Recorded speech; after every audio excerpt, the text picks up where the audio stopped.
If you have a lease coming due, you might want to listen up. There's been some relief happening in some key rental markets across the US, so let's get into it.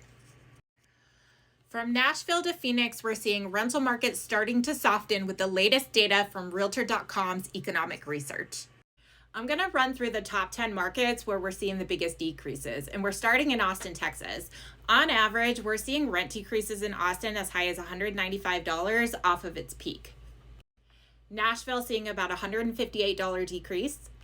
San Antonio seeing $123. Orlando, Florida seeing about $133 off of its peak rent. Atlanta, Georgia seeing about $156 off. Baltimore, Maryland is coming in at about $110 off its peak rent. Charlotte, North Carolina is seeing about $157 coming off of its peak. Raleigh is seeing $153 off the peak. The Phoenix Metro is seeing $144 off of the peak rent. And Memphis, Tennessee is rounding it out with a $94 decrease. Other notable markets are Miami, San Francisco, Las Vegas, Louisville, Kentucky, Jacksonville, Florida, and Richmond, Virginia. So if you have a lease coming due, the best thing you could do is negotiate. A lot of apartment complexes will try and keep their base rents high, and so they'll start to do things like 8 weeks free and things like that. So if that's what you're seeing in your market, just know that you can apply that 8 weeks free, and you could say, hey, can you deduct that from the yearly rent, and that'll decrease your rent even more if you prorate it over 12 months.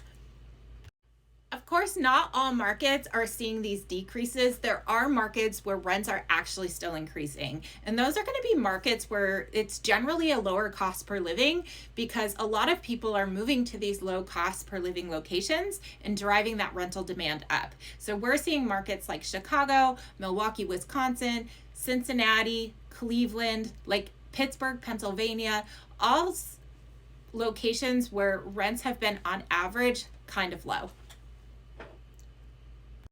I hope you found this information valuable. I'll be posting more information around what markets have the biggest price reductions and what markets have the longest days of market where buyers can actually start to negotiate.